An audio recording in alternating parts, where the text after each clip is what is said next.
Well, as Eminem said, guess who's back? Back again. Yes, it is us. In the show that, we're not going to say what show it is yet. We have big announcements, but welcome. It's 420 day. I'm Brian Noonan. He's Cody Gough. He's Craig Collins. We're all back together. This is very exciting. Cody is already, I think he's toked up. He's ready to go, Craig. He's been doing bong rips, I think, since yesterday. Mm-hmm. What you talking about, Brian? Is he going to center the camera correctly or no? Okay, there we go. I will. Hi, how are you? Happy Tuesday of no notable importance to anyone. It's good. Is that an edible? Did you just do an edible? No. Okay. All right. Are you sure? Are you reading jujubes? Let's start the show. The show. Let's go, guys. Yeah, you let us know when that kicks in. Well, it's first of all, it's good. Have to. No, I don't think so. I don't think so either. So the answer is already. Yeah. How many of those have you done today? You don't do edible. That's weird. None before this broadcast started. Hold on. Okay. Now, Brian and I need like more drug thing. You don't do an edible? That's not a thing you do? Yeah. I thought you do all of the things that are drugs. I thought they all get done. Good point. You don't do weed. You don't do marijuana. You don't do the Mary Jane. You don't do the cannabis. You don't do the Kush. You don't do the reefer, the grass, the hemp, the herb. The chronic? Do I do the chronic? Chronic, the ganja, the 420. It's all right. So all right. You smoke it, you eat it, you ingest it. So have you eaten other edibles? You take an edible. All right. You take. I have not done. What are you, Bill Clinton, talking about a blowjob? What's going on here? Yeah, this is very confusing. Yeah, I can be. Way too specific. Yeah, you don't beer, drank it. Has an edible gone into your system through some conveyance at some point earlier in the day? Nope, not before this. No, I'm not a micro doser. I can't be a functional stoner. What do you think? I worked all day. I got off. Listen, I can't be doing drugs. Tommy Chong, I don't know what you're up to over there. I don't know what's happening. I do now. Cody, do you agree with me? Do you agree with me that Craig's beard has gotten much darker? He looks like Keith Hernandez is in a commercial. See to me. It's nice. I'm not saying there's anything wrong with it. Maybe I just haven't seen you in a long time. I didn't dye it. If this is trying to get me to admit that I dyed it, I did not dye the beard. Also, have you gotten rid of your Yankees hat because of their bad behavior? I see you're sporting a different cap today, not your Yankees hat. Because the Yankees, let's be honest, the Yankees did they get me throwing Then they're throwing baseballs on the field. They're playing bad at baseball, Cody. Nothing else has happened. I plead the fifth with that question, Noonan. I plead the fifth. I'm not going to answer whether or not I've abandoned the Yankee hat for now. Brian Cashman is confident the team is coming back. That's not the news of the day, but we can talk about the Yankees if you two want to. Well, we'll do it. No, here, let's get this out of the way. If you look at the caption on our lovely thing, it says, "What show is this?" Now, we took last week off because I had a last-minute radio show and Cody was having nanny problems. I don't think the kind of nanny problems that Robin Williams had or Arnold Schwarzenegger had, but and Craig was busy. But we promised that we would come back this week. We had been threatening to come back with our new name and rebrand the show because at some point the quarantine would be over and we're tired of living under the boot of a virus. So we wanted to have our new name. And being three guys who, and I think you guys will agree with me, at some points we are the most indecisive three guys you will ever come across. In some points in our lives, we are very decisive. But when it came to picking the name, this was a nightmare. Yeah. We had a name, and then Craig brought up some sort of grammatical thing with the name. And then Cody said the name didn't roll off his tongue easy enough. And so then we had to go back to, I then signed an email with a different name, which turns out all three of us really liked, but we were going to go with another name that we liked, but I don't know. This has been a What's journey, our name? fellas. What is our name? What is our name? That is a very, very good question. What is our name? That's our name. That's the new name. Realities may vary.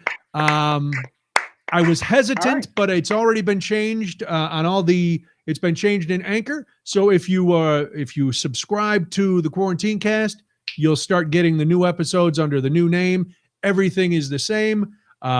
We have a temporary logo, but we have a professional graphic artist working on our new logo. So that's it. There are no, we're not taking any more name suggestions. Stop it, Roger. We're done. That was a problem. We listened to too many people. We let people try to influence our decision. No, we made the decision. Well, kind of. There we go. That's the show. See you guys later. Realities may vary. We're done. Announcement. Everybody, see you next week. Everybody's good. So that's one announcement. Yeah. Now, Cody, I don't know if you'll back me up on this because I know you're high. You're suffering from edibles take a while to kick in. We started at 7:04, and whatever I ate, not in my world. Whatever I ate wouldn't have kicked in. Now, if I added, it doesn't matter. It's not like I have a second one waiting standby.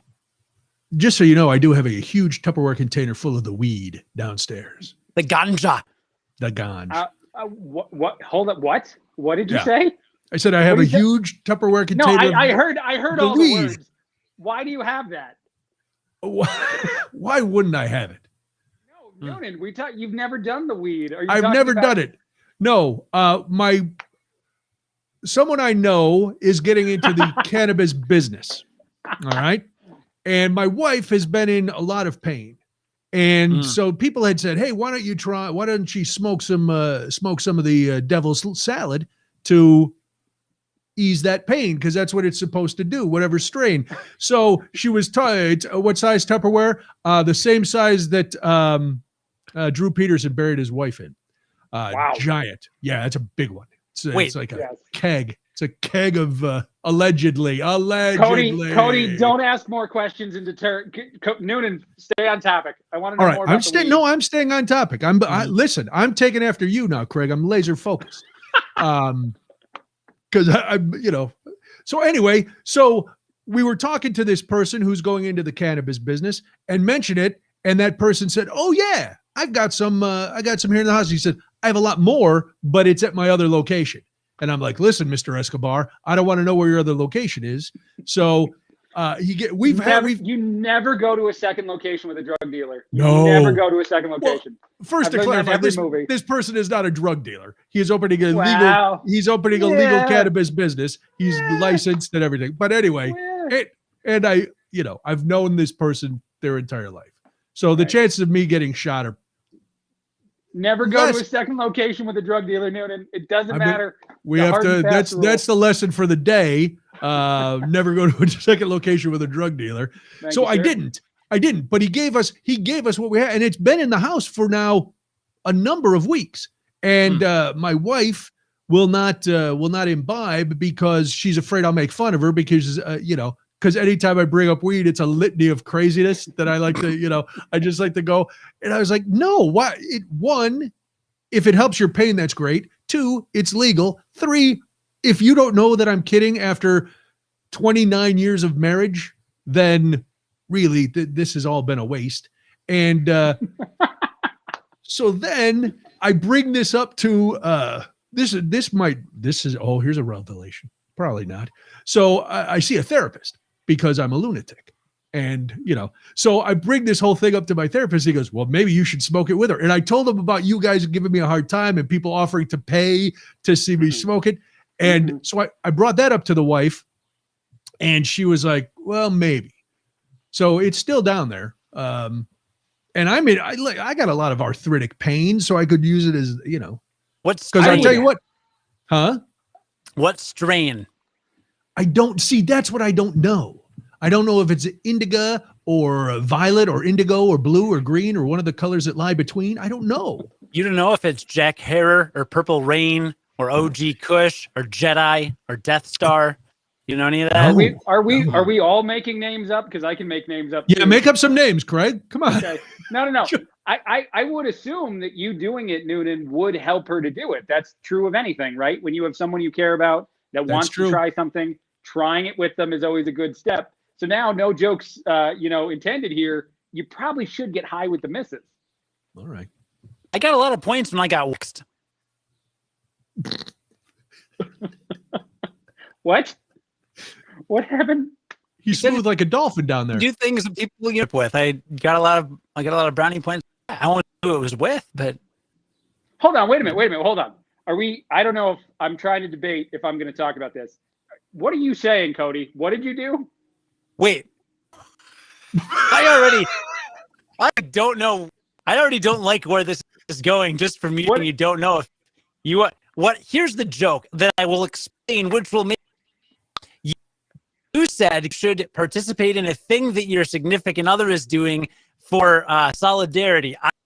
Correct. I said I got brownie points when I got waxed, which means that I was with a woman who had her body shaved in certain areas, and then I also, the implication was that I got in wax, which is where they rip all the hair out of your nether regions.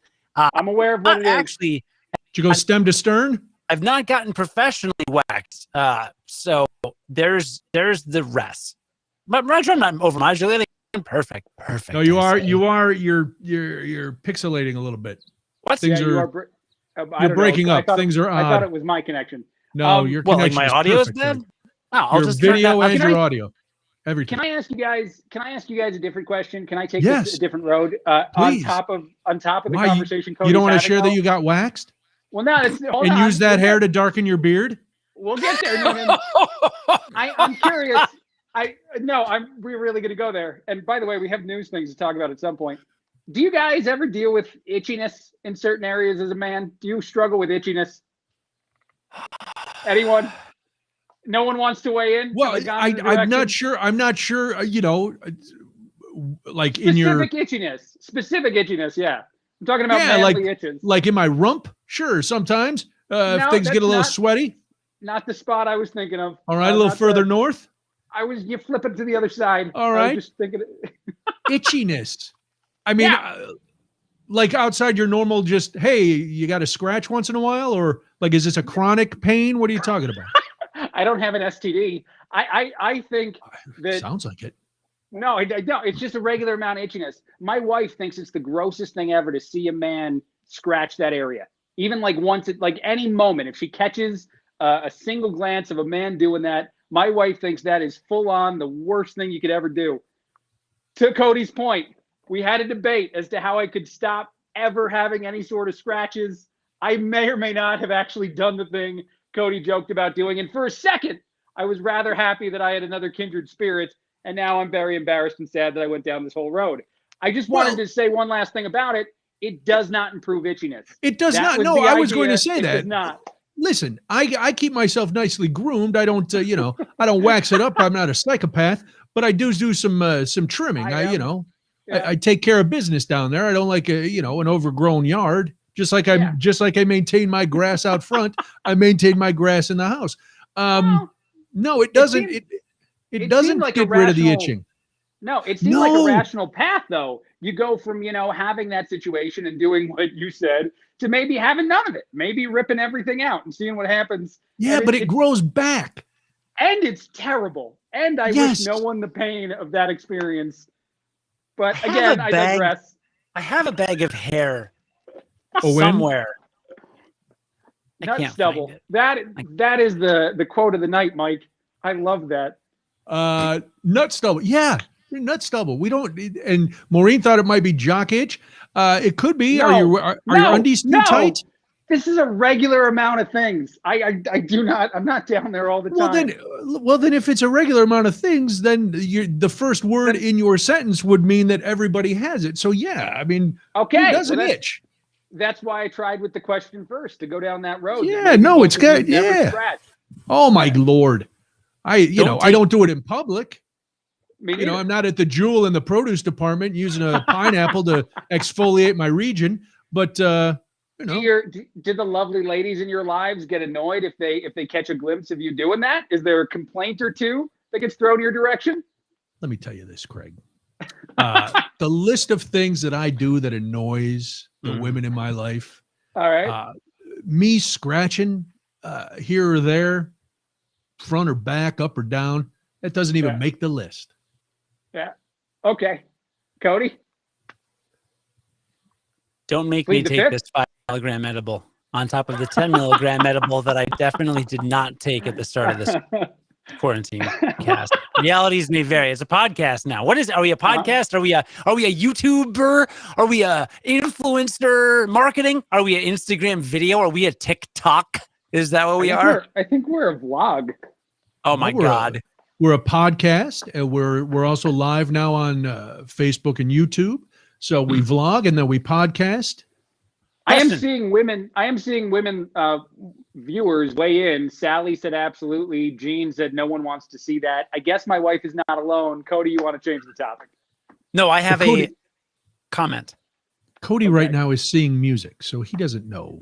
I don't know what that means. I'm a good husband who tries everything to make my wife happy. That's all I want this topic to be about. Cody, go ahead. No, last night, Facebook, this is actually a big announcement. Zucker Hot Dog announced that Facebook is going to start finally supporting podcasting. I'm not stoned yet. You'll check out my glasses. You can see my eyes. Do you see the whites of my eyes? There's no red. You'll know. Look, Zuckerberg, Hot Dog Man, Chicken Sandwich, the Facebook CEO and ruiner of worlds, announced that Facebook is doing audio and podcasting, and they're going to support Clubhouse-like social chats. Anyway, they're going to do a bunch of audio stuff. So I wonder if someday in the future, this train wreck that is occurring will be an audio-only format on Facebook. Like I'm just saying, I'm giving a preview. This is actually like tech news, and it's interesting and it's relevant to our show. So maybe we'll do some like different thing in the future. I don't know. That's cool. Maybe we'll just start every show with this topic. Maybe we'll just bring this back as a highlight moment every show. I'll check in with you guys. Okay. Sorry, back to you, Brian. No, listen, I any more stoner tech news? What's Elon Musk up to? Don't make me take this $5. I don't think you want to see 15 in me. I don't think I'm the only one here. Can you explain what you're saying there when you're talking about $5s and $10s? Because Craig and I live upstanding moral lives. So we don't know. Craig doesn't even scratch. I don't know if you know. Actually, I don't. I try not to. Out of curiosity, Cody, did you buy Dogecoin today? No. Why? How much is it at? I think that there was a thing. I thought all the stoners were trying to buy it today. I have no idea what it's at. No. I missed the boat, and I'm very upset about it. So let's not talk about that. All right. So talk about the 5 and 10 before we get into other stuff.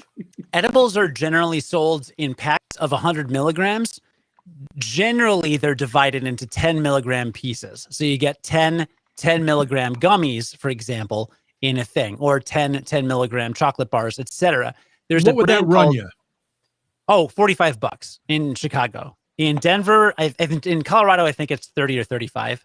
Illinois is more expensive than everywhere. I have a friend in Minneapolis that wanted to get high, and he almost drove an extra 3 hours to Colorado instead of Illinois just to avoid our taxes because they're that bad. But whatever. So there is a brand called Mindy's that sells their edibles in 5 milligram portions. This is a Mindy's edible. It's 5 mg.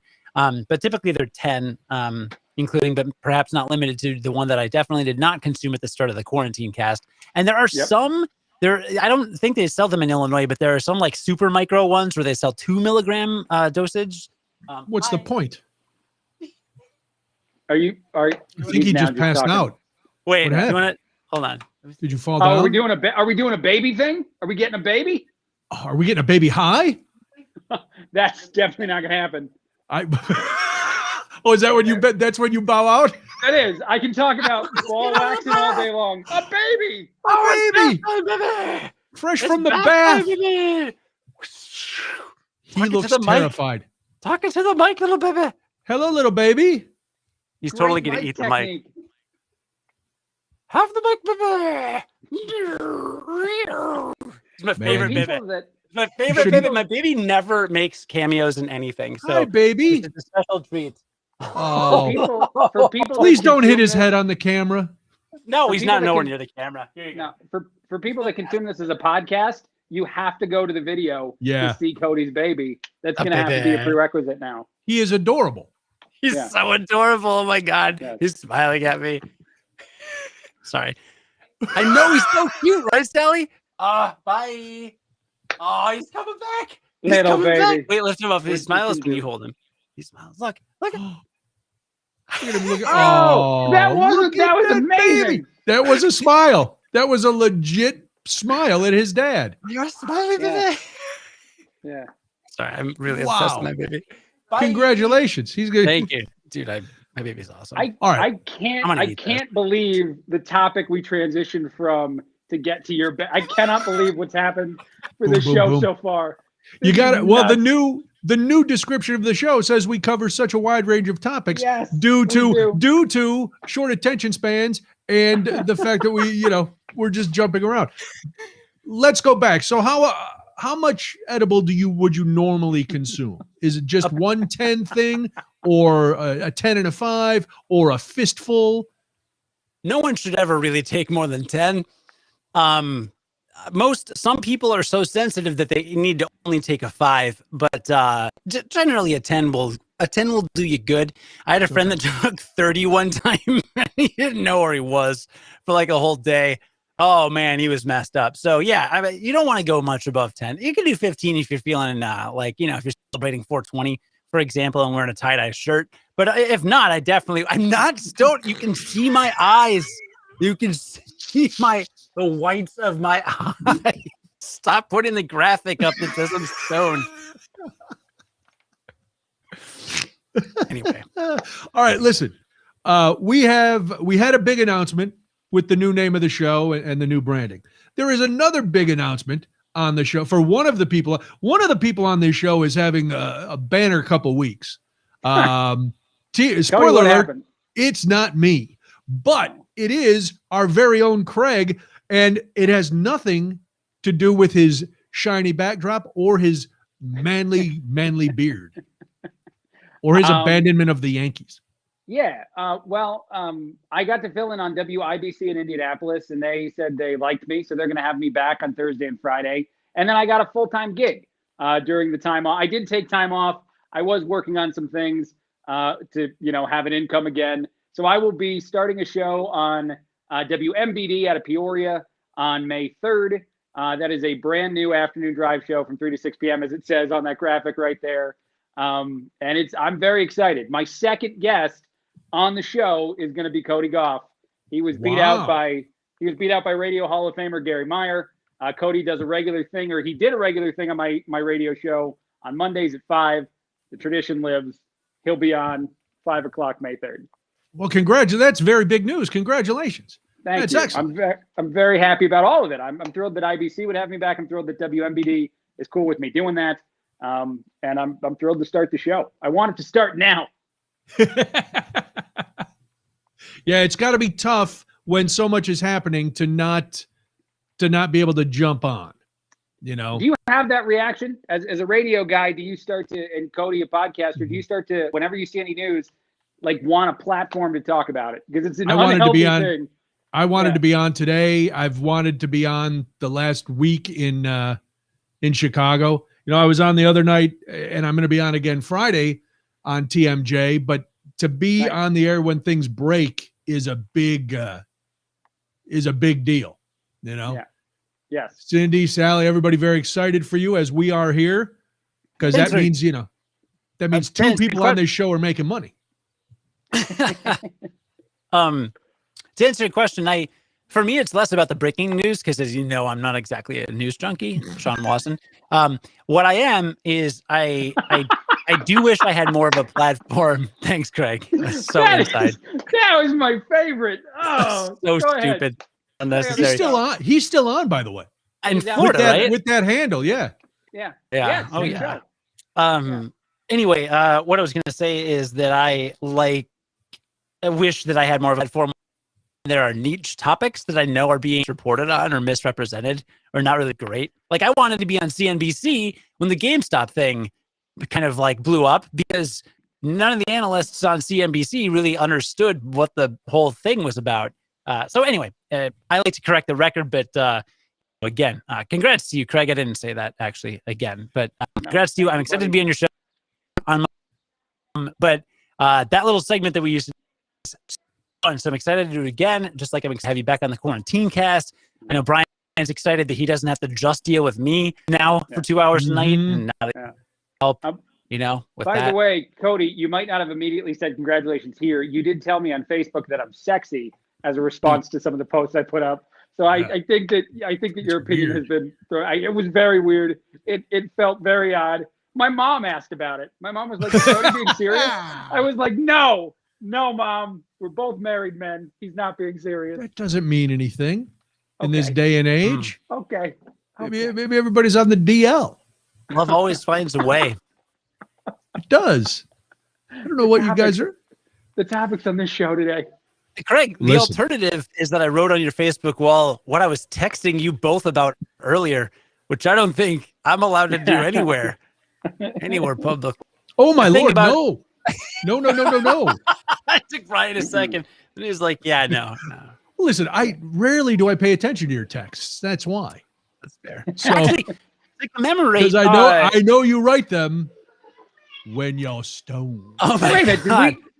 minute, is that real? Hold on, is that real stream comment from us? Did we say that Brian didn't make the cut for the first 6 months? Yeah, because Marta asked if I was your third guest. Did he make the top 10? Hold on. I thought Noonan was too big for it. When I was doing the thing in Bloomington, I thought Noonan was too big. I couldn't believe Gary said yes to it. Noonan can absolutely be my third guest. I pay for my spot, Brian. You know that, right? I Venmo Craig $20 every time on the show. You are a brokered guest, and I'm not. You know my feelings on that. I'm just. Yeah. The other thing. No, I wrote. Craig knows I wrote that as a joke. I thought you would have seen the other one, and I thought you would have seen Marta's comment and go with that one. I did. I thought it was ours though. After I wanted to say that that's not true. I thought Noonan was too big for me. That's what it was. Please. Getting too big for this chair. I need a new office chair and a diet plan. So yes. So Craig, again, we'll plug this because this is first next Thursday and Friday, and things went really well. You did that whole week in Indianapolis because last time we were here, we were plugging that you were on that week, and that's why you were getting up very, very early. So that's why you were not able to join us because you had a big time early morning show. How much does that do you like? That sucks, right? Getting up that early? Well, it's 6 to 9 Eastern, so it's 5 to 8 for us here at Central Time. You got to be up earlier than that, of course, to prep a show. So I'm up very, very early. The missus is very annoyed when I first turn on the lights and stuff and get out of the bed. I don't know. All things considered, man, you just kind of it starts to flow once you're on the radio. You forget what time it is. You forget all that stuff. It's not fun to be up that early. I don't envy the people who do morning radio every day. How long did it take you to get back like into your regular schedule? Because I know like doing overnights, you do it for a week and you just get used to it and then it'd be over. And then it took like another week to get back to your normal thing.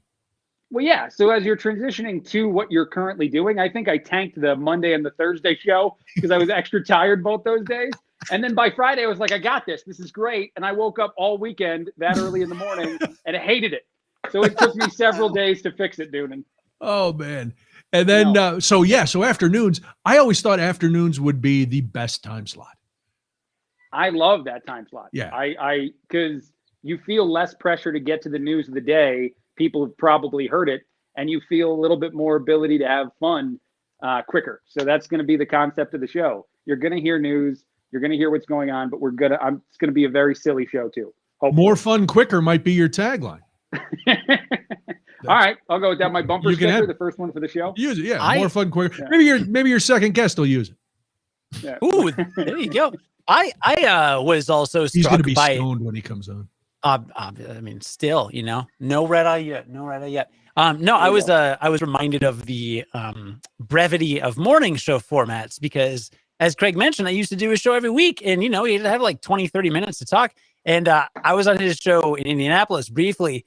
And we went through like 2 or 3 things, and then it was like, all right, gotta go. And I forgot that the clocks are so like, oh, you've got like 8 minutes, and now it's time for traffic and stuff. So I still had a lot of fun, but I'm looking forward to having a little bit more, wiggle room in the afternoon stuff. Oh, it's amazing when you do those shows. Even and Craig, you'll attest to this too.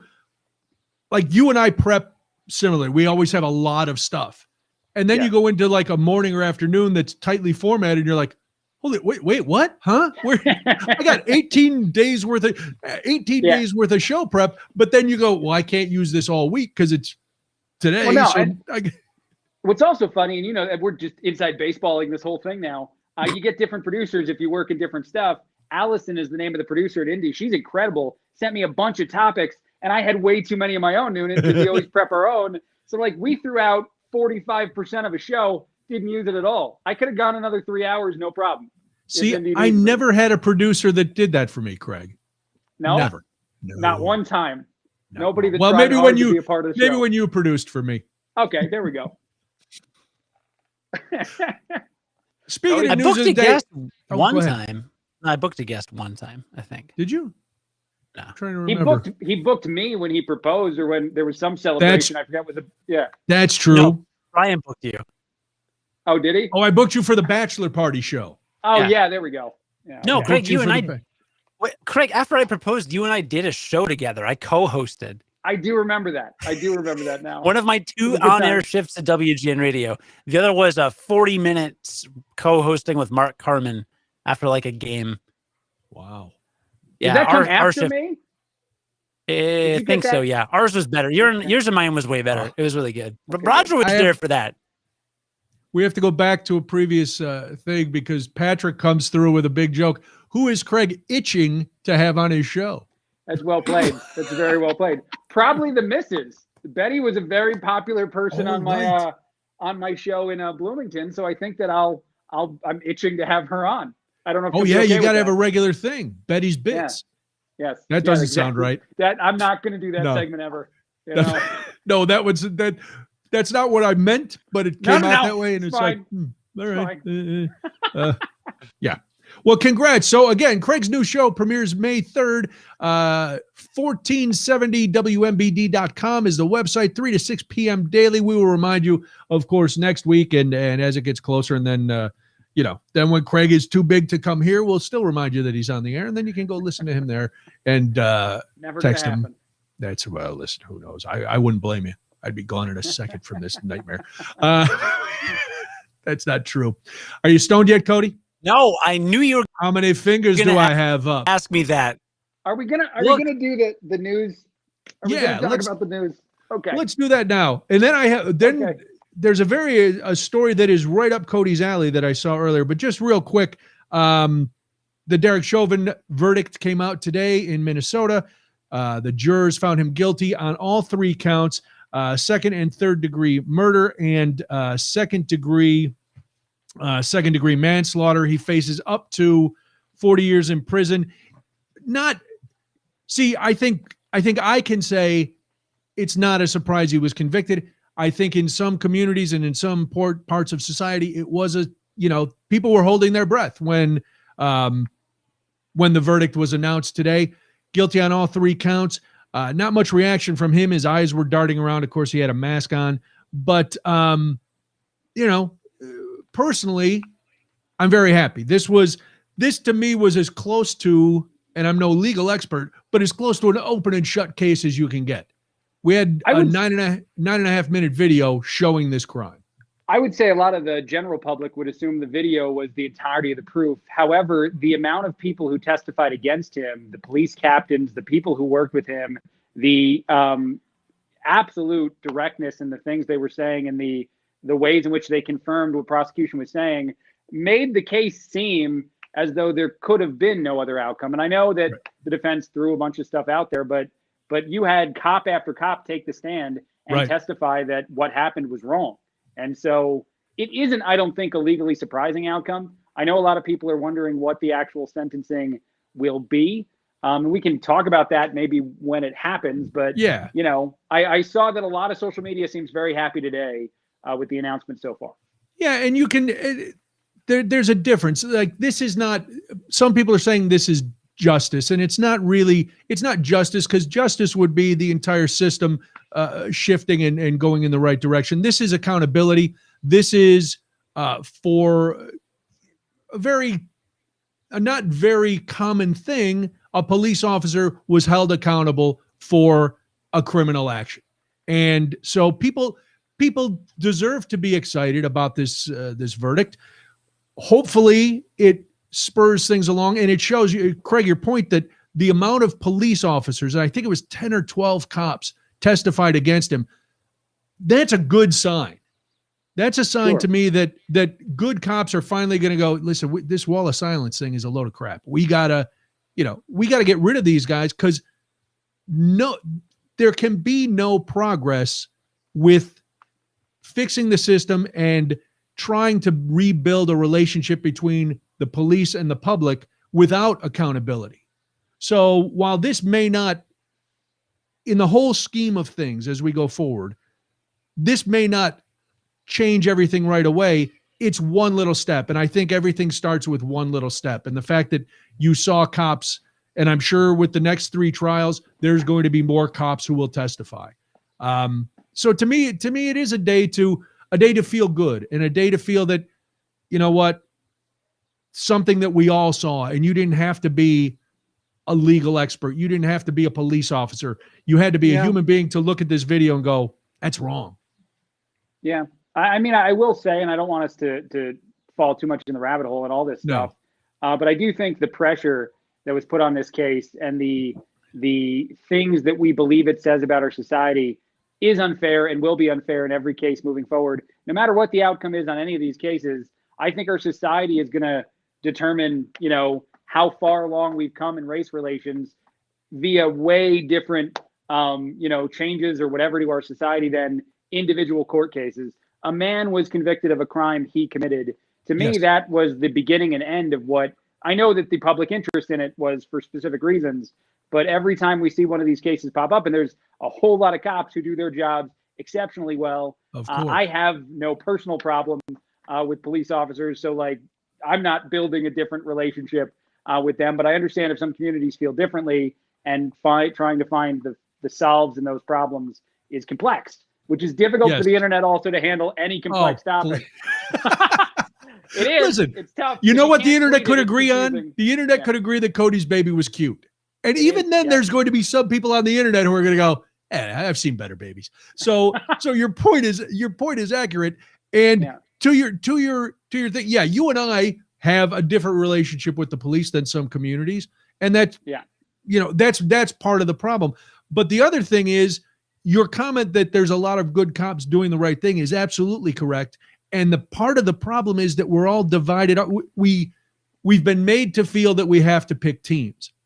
Yeah. So it was very hard to not be on the side of looking at this video and going, that is wrong. But it's also, the danger, and I think this is kind of what you were alluding to, and correct me if I'm wrong, the danger is that now we look at all police involved cases the same way, and they're not all the same. Well, and even to start to decide what the police officer in your own community thinks or believes based on what you see a police officer somewhere else in the country do, I worry about that stuff. Right. And I just wanted to contrast 2 different things. I know that we had the trial of Derek Chauvin, and we had a lot of people on social media saying, policing in our country needs to improve this way or that way. We also, unfortunately, and this is not, I don't know. We unfortunately also saw a couple mass shootings occur in the last couple weeks, and my brain immediately connected to watching police officer after police officer get out of vehicle and run toward gunfire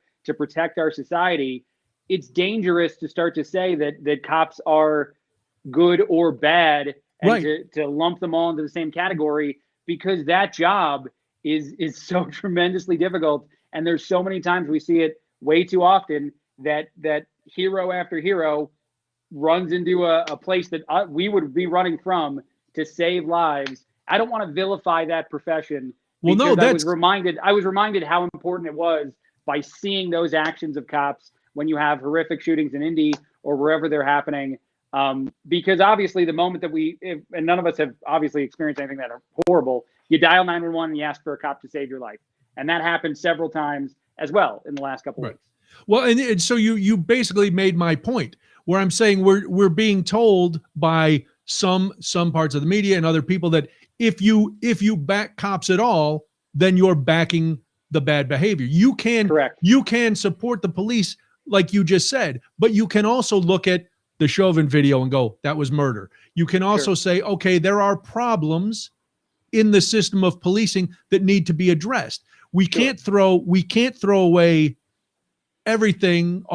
It's like one bad apple. You don't throw the whole thing away. Now, granted, that's not it, and I'm not making an excuse saying that. There are changes that need to be made, but we need to be careful to look at it not always at case by case with the bigger picture in mind. To say this case, that officer was 100% wrong.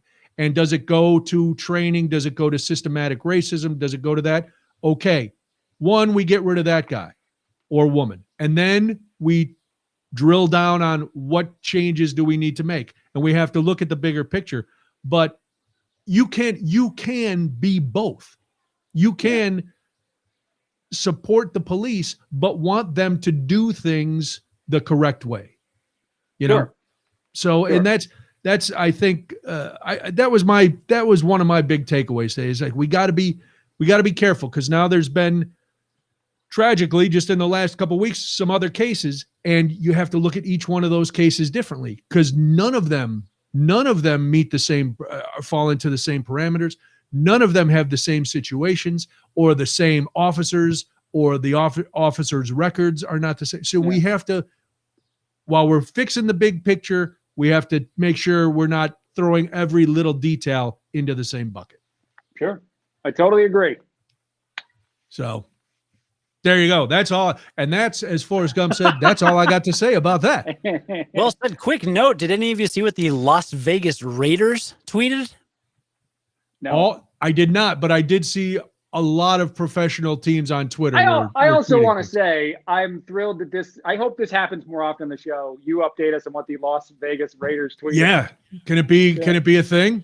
Yeah. I don't know. This might actually offend people watching, but I am going to show it to you, because the Las Vegas Raiders tweeted it, and I'm bringing it up because I think it's relevant, and you may see something in the news over the next few days being like, what did the Las Vegas Raiders tweet? Why was it so upsetting? They sent this at 6:30 p.m.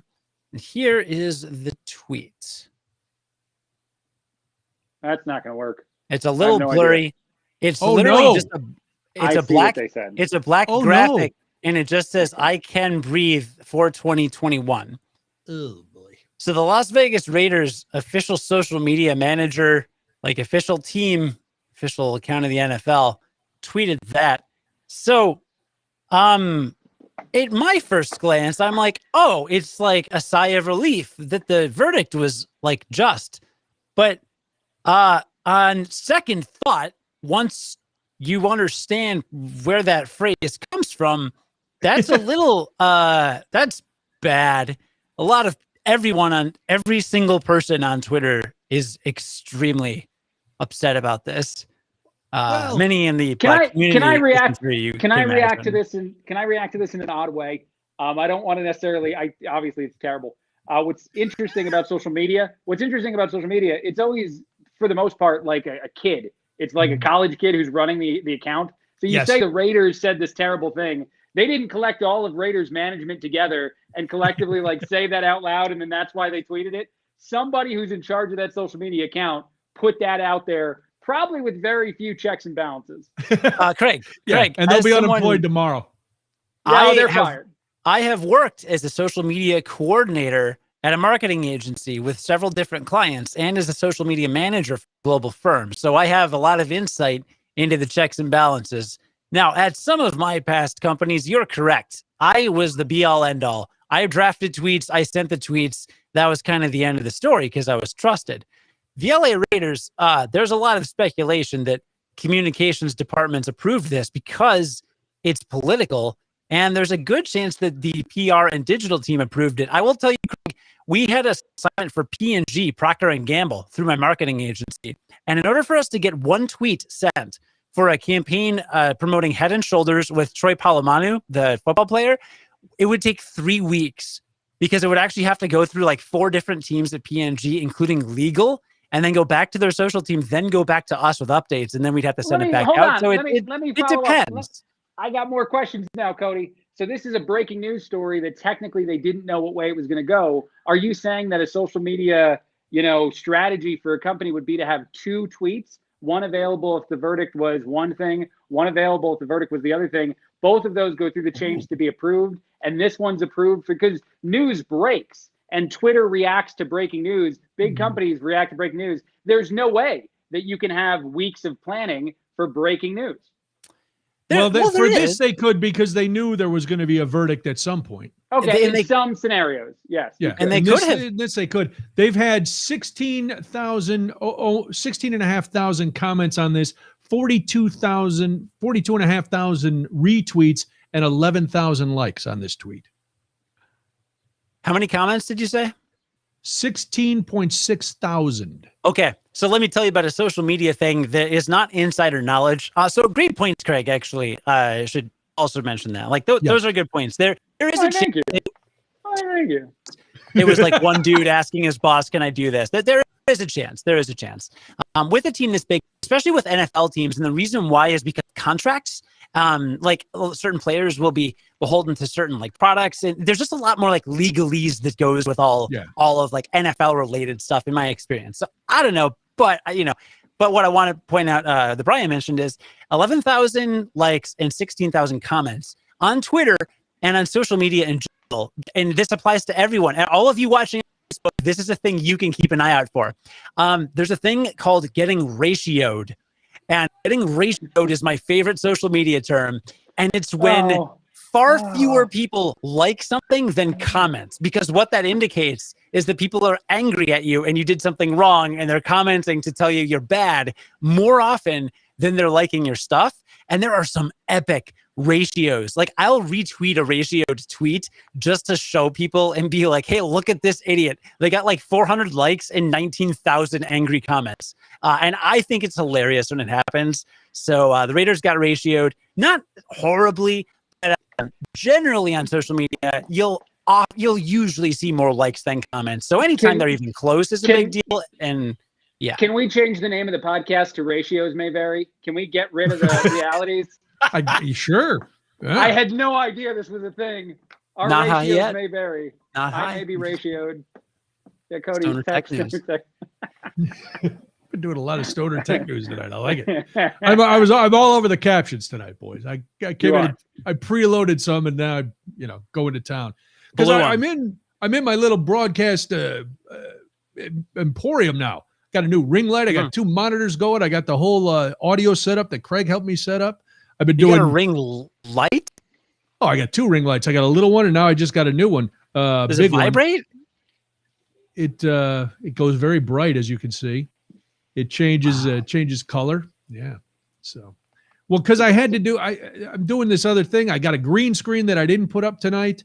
I had to do an audition with the green screen. It's my own little broadcast center. So that's that.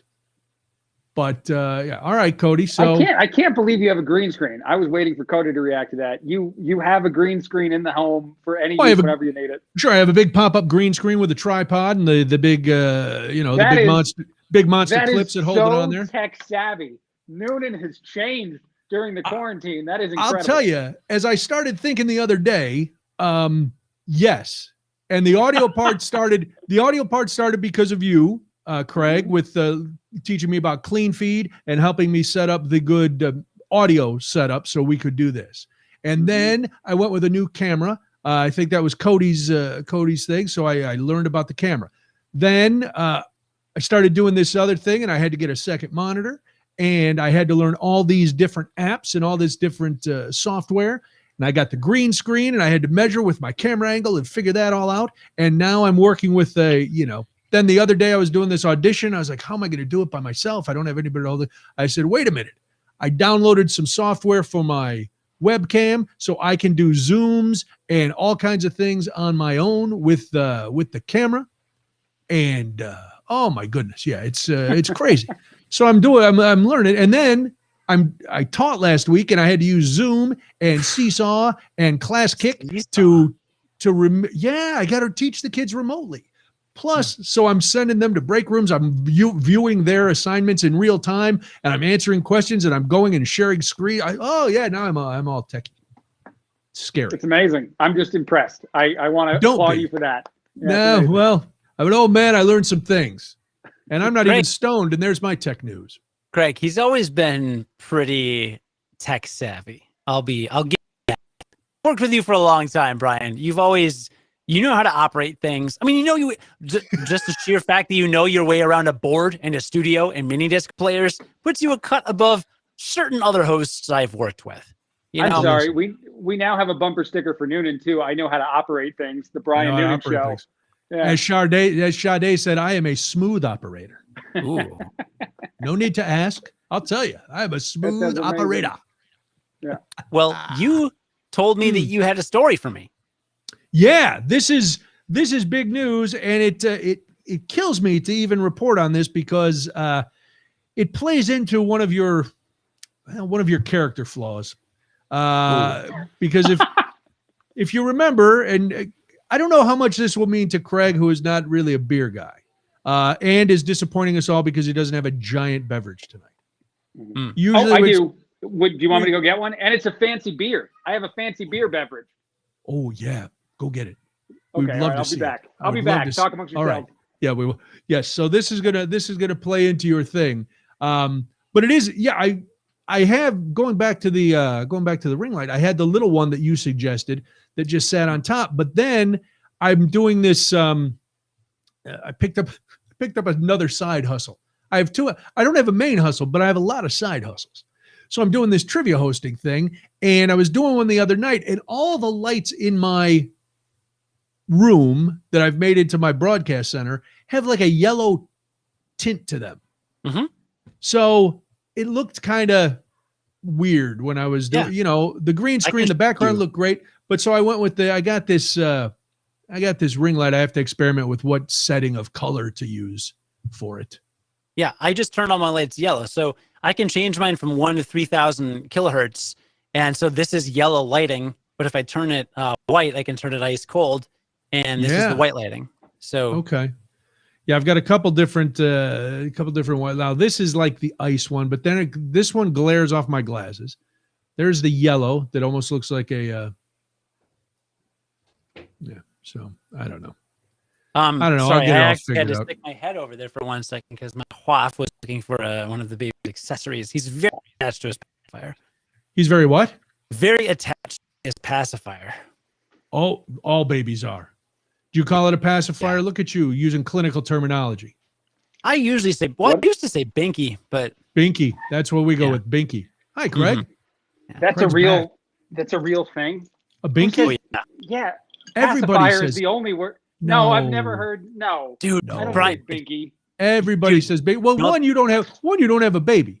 Two, what do you got? He does have a hobgoblin IPA. Hobgoblin Let's go, IPA. Dude. Wow. Who makes that? Who brews that? Who brews the Witchy Wood Brewing? Wow. Holy cow. They're in the UK. Nice. You are very international with your beverage choice tonight. I know. Good for you. I know. Brian, the best part of having the pacifier / binky, whatever you want to call it, binky. is that now if my wife and I take a night off to go to a rave and we're dropping some we can suck on. All right. So here's the joke. If I'm not there, look at this. White. Dude, you keep showing us the whites of your eyes, but when you do edibles, do your eyes turn red? Or is that just smoking? I think you're taking us down a path. It's edibles. Look, when people go to EDM shows, they'll do Molly or ecstasy, whatever you want to call it, and then they get lit, and then they often will suck on, they'll chew gum, or they'll suck on a pacifier. So you'll see a lot of grown adults. They're usually 20, but technically grown adults sucking on pacifiers at EDM shows. It's a good time. Because they're rolling, Cody. That's the term the kids like to use. They're rolling on the Molly. Mm-hmm. Yeah. Mm-hmm. Cindy, I am in a closet, by the way. Sorry, answering a question from I am in a closet. That is accurate. Wow. Is there something you want to share with everybody? It's to get a better audio. People do this on the television. They get in their closet. I've noticed that. Microphone. I'm in a closet. Craig is using his newfangled earbuds, his ear newfangled earbuds, his ear jobbers. He sounds good. AirPods. AirPods, yeah. The microphone quality is phenomenal.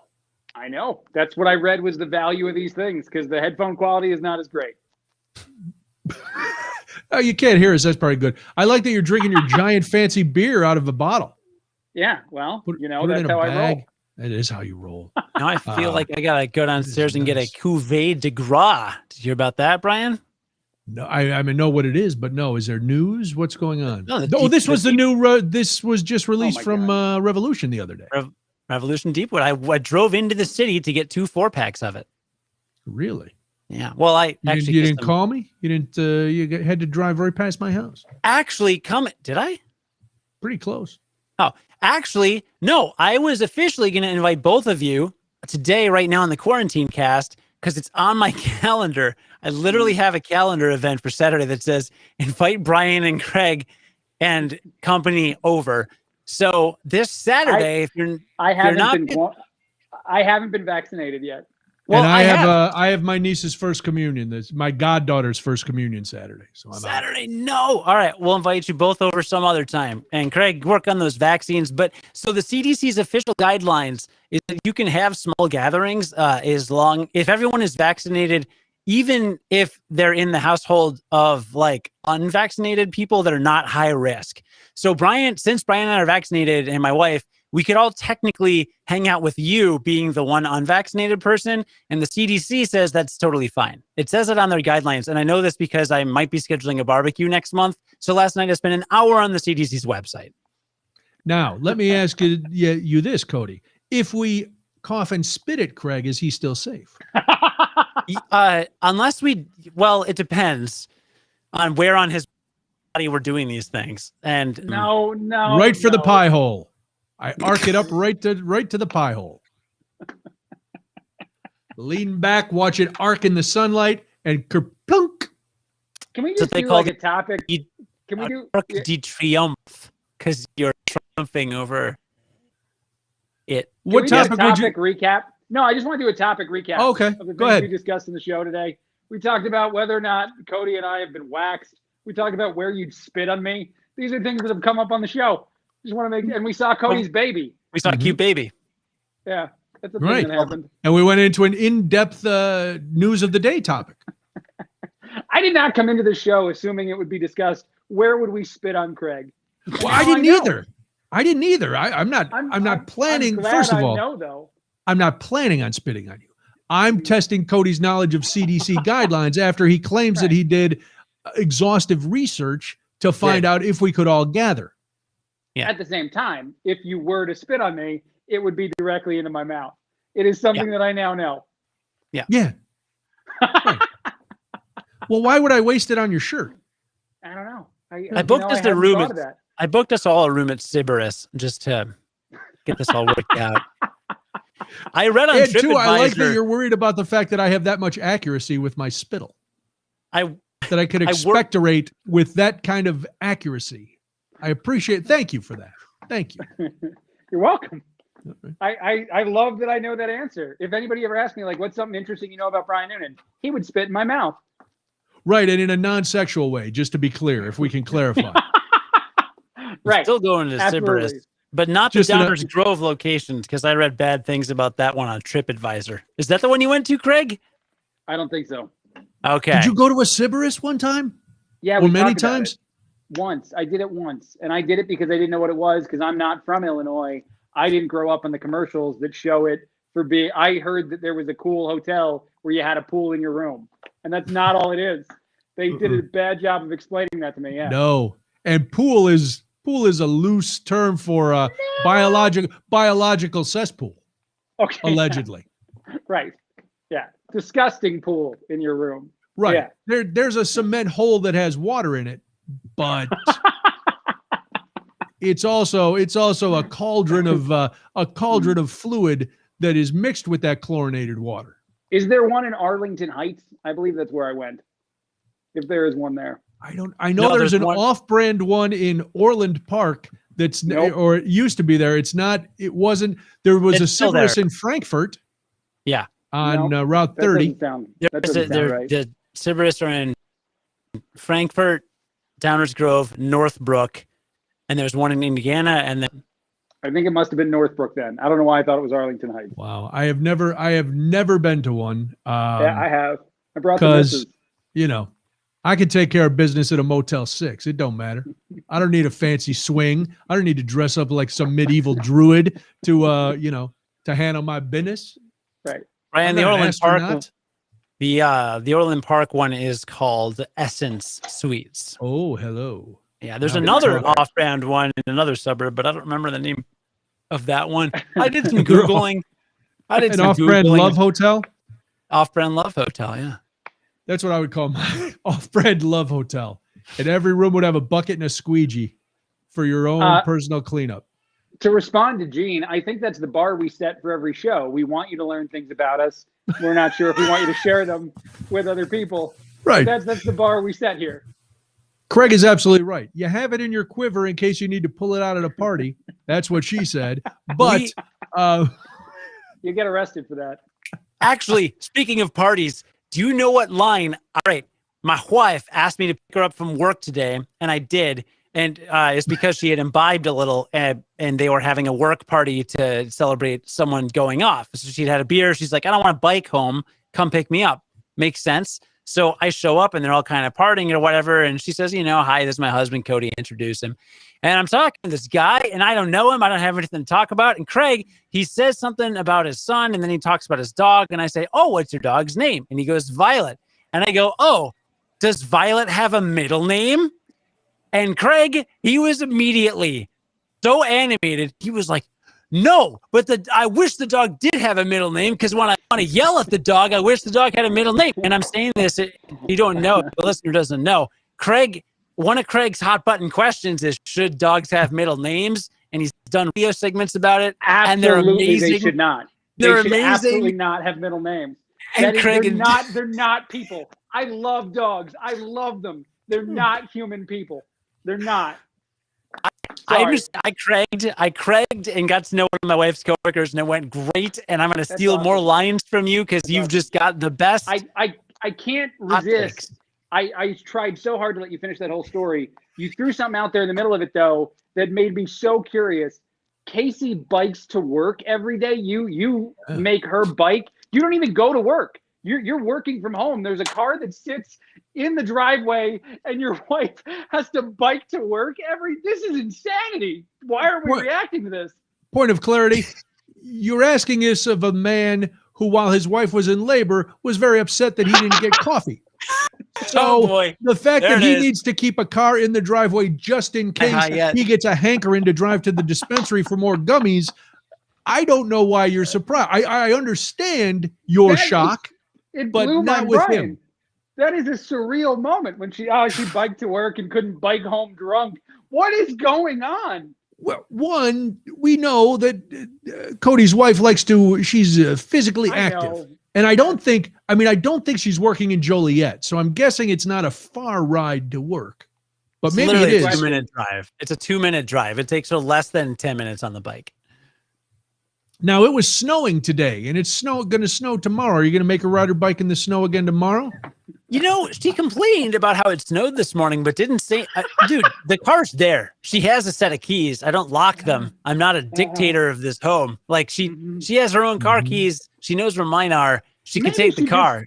Maybe she just wants the validation that she doesn't have to bike to work in the snow. Maybe she wants you to say when she's complaining about the weather, oh, honey, take the car. Or I'll drive you. I'll drive you tomorrow. How about that, sweetie pie? She's an independent woman who don't need no man, and I am not waking up and getting my baby and putting my baby in the car seat at 5:30 in the morning every day to drive her literally a minute and a half away from here when she could just take the car to work because I don't need it. This is not my decision. I don't know. No, you got to have the car. What if something happens with the baby? What? Yeah. Yeah, you got to have the car. Nothing's going to happen. I'm 5 minutes away. I'm 3 blocks from the fire department. All right. How fast can you run with a baby strapped to you? They can come to us pretty fast. Do you have to answer that question as a parent? Is there a day where you got to strap the baby and run just as a test? I think every parent has tried it just to see, in case, for future reference. Yeah. I still How strap fast- Molly to my back every once in a while and try to get her to the fire department. In Usually your I make prime, it Noonan, what 2 was your steps and top I drop. speed? Top speed. I'm trying to remember. When she was a baby, we lived a little ways from the fire department. Took me about 6 minutes, but I've always been heavy and a bad runner. So, but then as she grew, the time became cumbersome. Let's be honest. An hour and a half, they'd probably be at the house sooner. Actually, that just made me think of something. I had an embarrassing moment happen with a couple of my nieces, and I wanted to share it with you guys and see if you agree. So we were jumping on a trampoline, me and a bunch of kids, and they wanted me to start throwing them in the air. This is a common thing, right? Adult person, throw child into air. I think we all do that. No? Am I alone? Again, Have a I already pool. lost everybody? In a pool, I've done it. They bounce. It seems fine on the Were trampoline. I throw my kid. I Was throw my it one baby of- all the time, and he loves it. Was it a surrounded trampoline? Yeah, it's got the net. It had the net around it. All right. But Well, yeah. The littlest niece came up to me and goes, "Hey, throw me." And I was like, "Yeah, sure." And like the distance was good. Everything seemed okay. And then a bigger child asked me, and I threw her, and it wasn't as great. And then an older child came up, and I threw, and there was a moment where like there was no levitation. It seemed like no joy was provided to the child. And I immediately was embarrassed and scanned the room of adults. Like, well, Craig can't throw all the kids that high. I felt like I failed. Is this a moment that you've ever experienced? I need to practice throwing children with more force, I guess.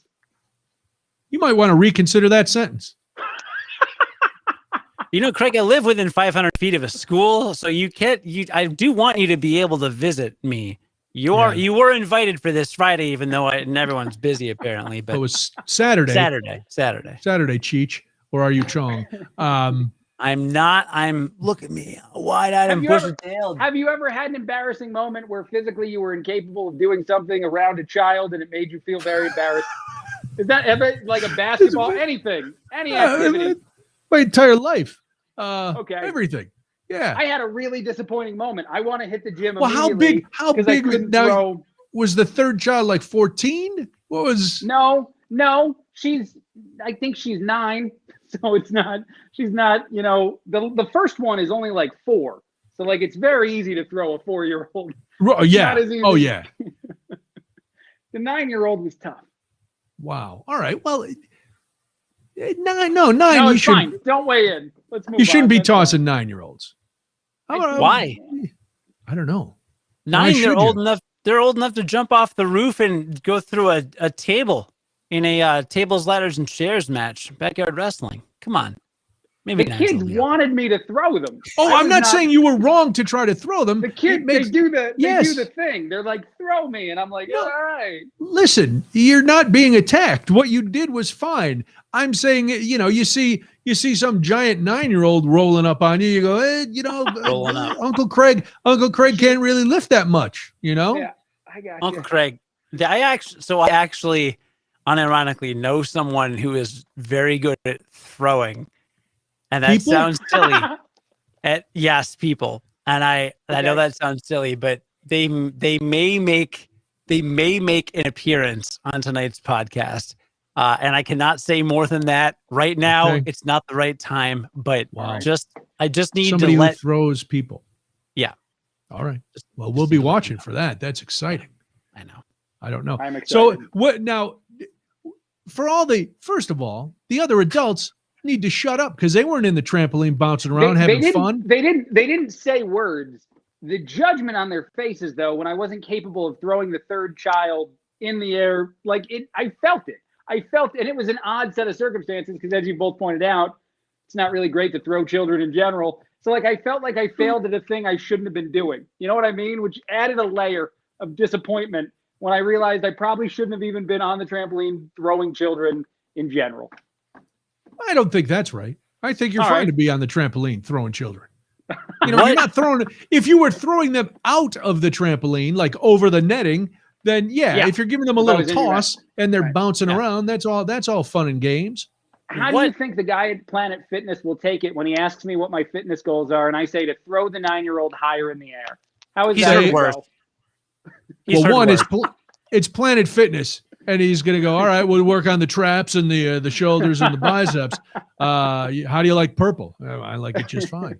Yeah, I'm pretty happy with it. And the pizza Monday. But Cody's right. They've heard worse. Yeah. You know, you're not going in for white boy summer trying to get all toned up. Mm-mm. So you'll be fine. Sally, the dwarf throwing in Australia. Oh, there was, remember there was a period of time, you guys might be too young, where bars all over had dwarf throwing contests. It was like a thing. Yes. Bars all over the country, they did dwarf throwing. In like the 70s? That sounds very 70s. No, it's like 90s. Oh, before you early were old 90s. enough, yeah, before you were old enough to go to bars. Yeah, they did dwarf throwing. There was famously there was a bar in Milwaukee called Nacho Mama's, and I'm not making this up, that had a little person who walked around with a giant sombrero that had chips and dip in it, and that was his job. I'm so thankfully times change.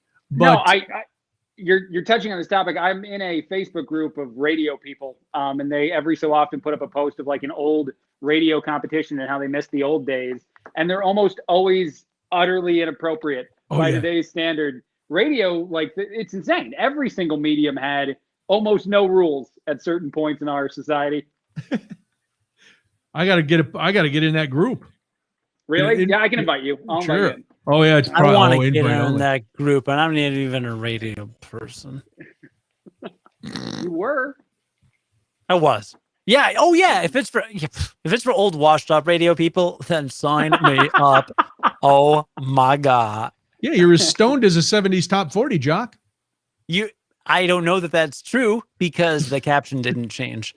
You know what I'm happy about is that Cody lived our podcast name during this episode. His realities varied during the show. And continue to. Right. So Cody, here was the story where I thought of you because last summer you were drinking some sort of horrible natty ice, some crazy, and you had it for parties. Natter Day.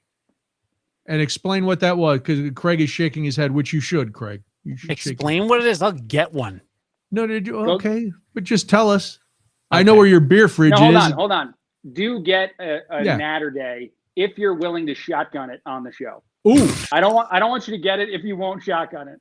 If you will shotgun it, go get it. It is a Natural Light, the cheap beer brand. They make a essentially a pink lemonade flavored light beer.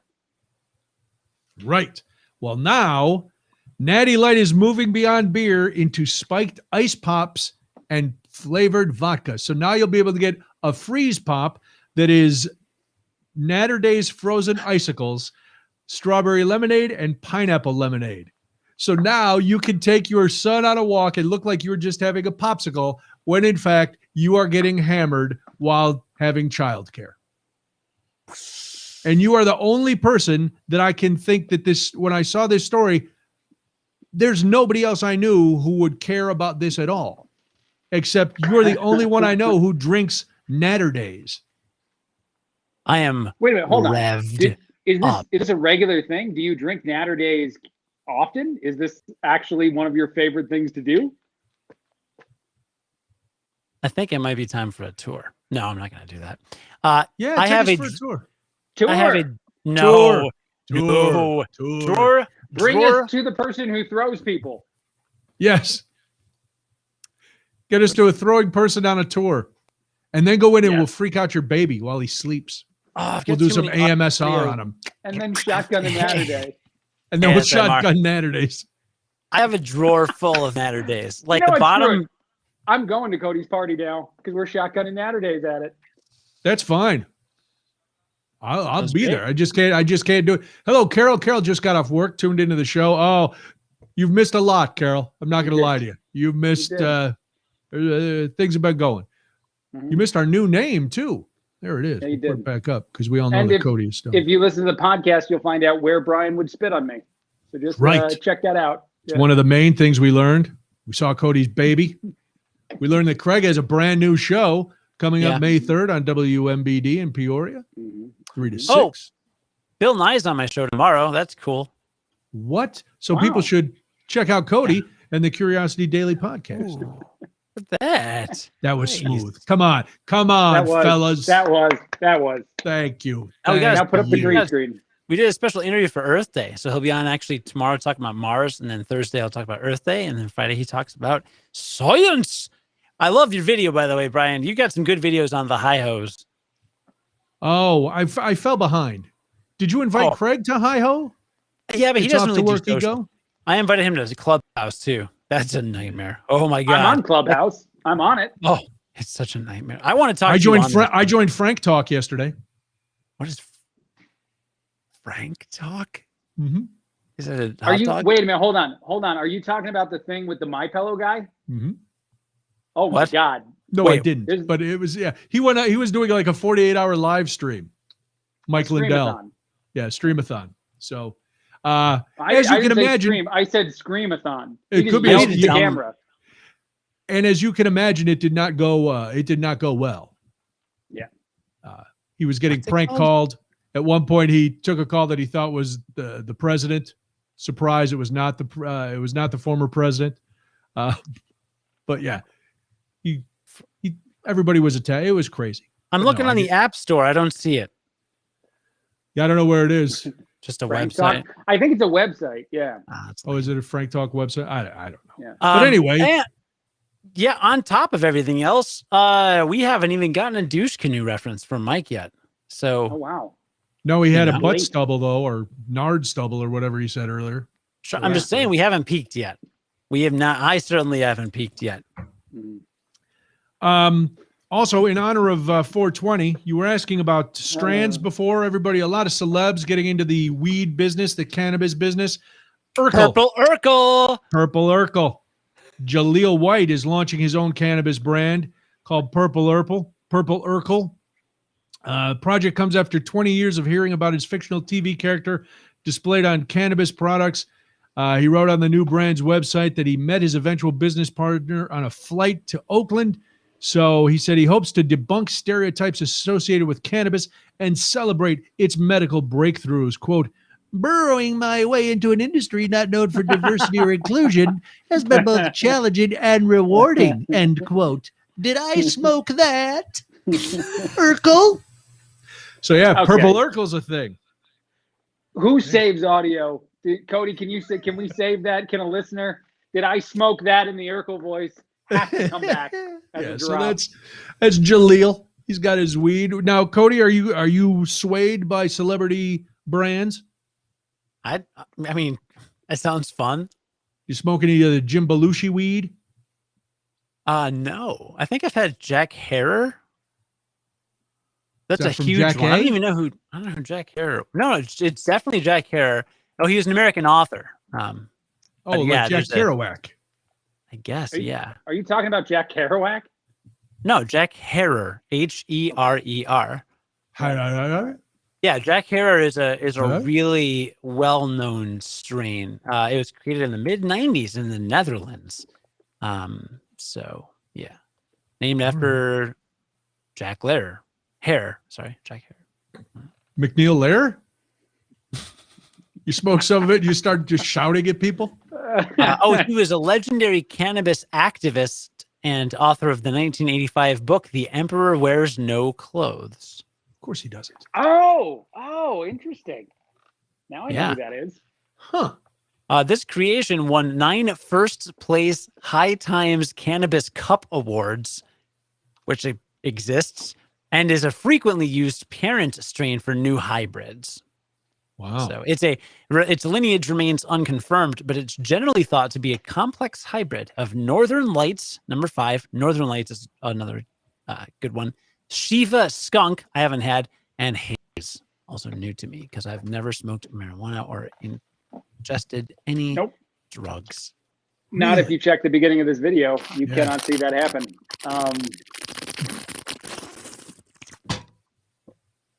Can I ask you guys, can I throw another question out there? Please, I love your conversation starters. Okay. Because I'm just waiting for Cody to have a complete mental breakdown. It's going to happen. I got a new job, as we've talked about already. And because of that, I connected with several people from past gigs. I reached out to some people that were going to get phone calls to be references or whatnot. And I realized more that week, I guess that was last week, than I have before. I am a typo machine in the world of texting. I have embarrassing typos. I have obvious grammar issues. Your Y-O-U-R instead of Y-O-U apostrophe R-E is one I do all the time. Do these sort of things matter in today's society? And how do you recover? Because a second text seems insane. I just want to say that too, because there was one former colleague I worked with. I care about this person's opinion. I wanted to correct but it too much time had gone by from when I noticed the typo that it would have seemed insane to write that I understand the meaning of Y-O-U-R and Y-O-U apostrophe R-E. Your thoughts?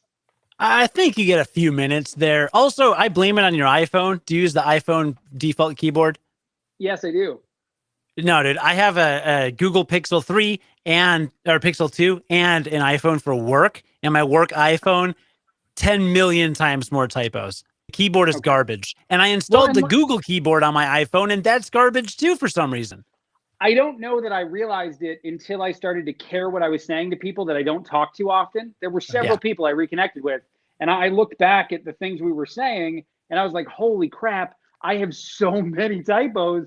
And I think I have some in emails and stuff too. When does it tip? When do you think that a person's a moron for the amount of typos they have? And you guys text with me. I'm sure there's typos there. How many times has it crossed your mind? Is Craig secretly a moron? Or maybe not so secretly. One, you make your living talking, so it doesn't matter if you can type. You're not, you're not Gene from Mad Men, so that's all right. I got yelled at because I am too persnickety with my texts. I deigned to use punctuation and try not to have misspell, and I have misspellings too. But I got yelled at from Molly the other day, who told me I seemed like a serial killer because I used punctuation in my text. She's like, it's so weird. You put like periods and capital letters, and then you use a question mark when you ask a question. I'm like, yeah, because I learned how to write. To be fair, you also teach the language of English to children. So this seems to, right. Well, then I also learned the language of English as a child. So, I write things. So I'm a First of all, I'm a horrible speller. Wait a minute. What things do you write? What things do you write right now, other than text and like maybe an email? What do I write? Like that people will read? Or do you write? Do you write? I write all my stand-up stuff. I write, for yourself. I have to write caption. No, I have to write captions for the social media. Oh, You don't write your stand-up stuff for other people to read. That's not a thing that happens. No, I don't write. The only thing I write for other people to read is when I'm going to hold up a sign to tell you to buzz off. And two, when I write captions like for the show page and stuff. And I wrote, those kind of things. But I wrote a blog. I wrote a blog for a long time. There's no period after realities may vary. Why don't we have a period? Because this is a title, not a sentence. Yeah. Dumbass. Brian. Listen, don't make us read the emails of your your grammatical argument for Hold on. I wanted style. I knew that it was wrong as I was suggesting it, and I knew it would get shot down. I wanted us to purposefully be wrong because it demonstrates an amount of style. There is some sort of theory in the English language that if you do some things purposefully wrong in the grammar sense, it gets more attention. I remember some teacher teaching me that in, I think, my senior year of high school. So my idea with our title was to grab more attention by purposefully being inaccurate. Well, why didn't you say that? So we didn't just think. I did say that. All right, context. I stopped reading after the first crazy email. No idea what we're talking about. We exchanged emails about what the title of the podcast. The titles ended. It was like different worlds. And Craig said, what if it was different world apostrophe S? Which we didn't have to tell the audience. We didn't have to tell the audience.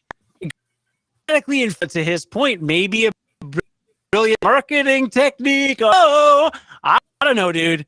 Either way, eat weed. I also defended how we could make the apostrophe S and the ownership make sense. I also tried to defend, the grammar error as if it were actually valid. We're way too in the weeds now all of a sudden. You need to suck on a Natty Light popsicle. Sally makes a good point. Many typos go unnoticed because as accomplished readers, we read what we think should be there. So to be honest, Craig, I don't notice if you say you make a bunch of typos, I don't notice them. You gotta notice your. And actually, to Sally's point, what I've learned is true is if you misspell a word in the middle, so if you juxtapose a couple letters, people will not notice that because we read a word as opposed to individual letters.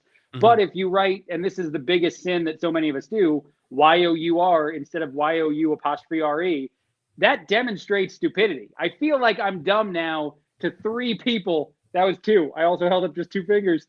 That's extra dumb. To 3 people that used to know me in a previous professional life. I'm going to be honest with you, and I don't mean this to hurt you. I judge people who cannot differentiate between your, and your, there. I judge you. I do it too. I judge it. I do it. Yeah. I judge it and I do it. I'm the worst kind of human. Yeah. I'm very hard on myself if I see I've made that mistake because I know better. Mm-hmm. So I look at it in the mirror and I just tell myself how disappointed I am in myself. Fine. Let's go the full road. And he's not watching. Todd Manley, I apologize. I understand Y-O-U''re and Y-O-U. And you did not need Y-O-U-R. You did not need to respond to my text by demonstrating that you get the difference by using the word correctly right after I texted the word incorrectly. I apologize, Todd Manley. I've done that. Wow. That was a passive aggressive F you. Wow. I gotta Moses.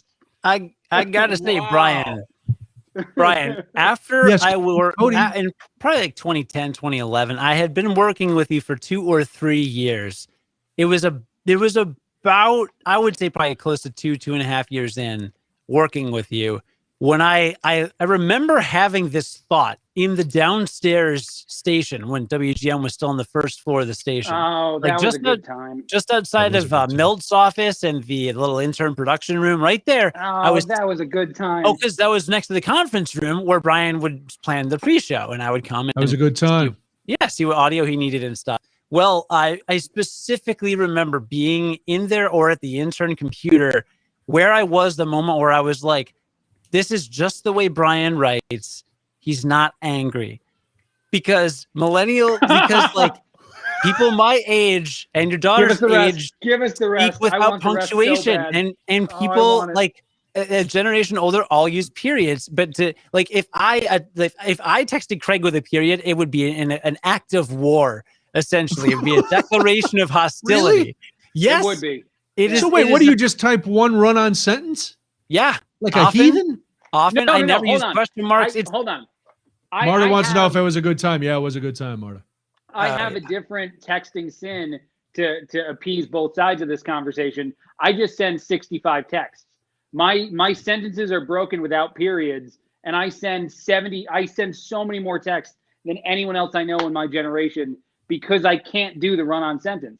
I want individual sentences, so I send them all without punctuation. That's the fault of other millennials and not me that I send 1,000 texts to say one thing. There's a book called Because Internet. It's the title of the book is Because Internet, and it's by an internet linguist named Gretchen McCulloch, who I met at a science conference last year. She's really cool. And Gretchen wrote this book. She is a linguist. So all that goes into being a linguist, she specifically studies online rhetoric. There's like a whole chapter about how some older people will put a series of commas for a pause. And that's like how that's dumb. Maybe now in their 60s or 70s, they would literally write like that longhand back in like notes that. I'm sorry, what was her career again? What did she do as a profession? Internet linguist. And stuff, and people put a bunch of commas. So like she must be very cunning. Yeah. I need to take another one of these. Oh my God. At times I thought the show today was terrible, but at that moment I thought it was amazing. So I continue. That is a great moment for this radio, or whatever the show is. When was this show terrible? It's been when was this show terrible? When I was talking about waxing myself because I thought I had a second guy on the show who also did it. That's a moment when we were awful. Continue, Cody. No, Craig. I actually thought that segment was a cut above the rest. I think in that moment I proved to my wife I'd do anything she wants at least once. Yes. Anyway, continue. Listen, there's nothing wrong with hygiene. Hygiene is good. And trying to make the wife happy. Happy wife, happy life. All right. I lived that life. Right, you know that you are about to get served with legal papers from Lou Manfredini for that. LM. Good man. Yeah. Oh, man. You're gonna drop a lawsuit. Yeah. Could take Hey, all your look new at the caption. all your new MBD money after you get your IBC money. He's taking it all. Yeah, no, I know. It's gonna happen. Coming after all that radio dough. Craig. So all right. So what's with that? Hold on. Back to your linguist. Hold on. What do you want to say, Cody? Yeah, hold on. Oh. Yeah. Every time you throw the commercial when you're on, can you please say you're listening to WIB Craig? And then throw every time. So wait, you're trying to get me fired from the new gig that I have. You just want them to immediately fire me. The entire city would immediately be behind you. One of the notes they gave me, because I've been doing the Chad Benson show a lot, which is nationally syndicated. I'm not trying to brag. That's just a thing. You don't mention call letters. They beg you not to ever mention them. I wasn't mentioning WIBC enough, so they said, hey, just mention our call letters a little more. If I change it to WIBC Craig, I will get fired during a show. I'm pretty sure they'll call me and be like, you're canned now. No, WIB Craig is excellent. No, it's not. WIB Craig. That is ruining their note. That is taking their note and bastardizing it. Right. Well, it makes sense if you're on a national show, you're on a million stations. And then it takes 15 minutes to read all the affiliates. You're listening to Craig Collins on. Yeah. But as a radio guy, and we've done a bunch of inside baseball, as a radio guy, that's one of the first things you're taught to do. Mention the call letters. And I trained that out of me, and now it's coming back. WMBD, I apologize if I don't say your call letters enough when I get on the air. Well, and it's funny because that was because back in the old days, and here, if you want to go really inside, the old days with ratings, there were journals. And so that you would hammer home those call letters so people would write those call letters in a journal. Now it's all electronic. You could theoretically go the whole time, and the people who matter, the people with the little meters, they don't need you to tell them. Yeah, they don't need you to tell them what call letters, because the evil digital signal is telling them. Well, and actually, Marta's idea is pretty great. Craig, say WIBC, pause a second, reg, and then take a break. I don't hate that. IBC reg, or just spell it out. IBC RAIG.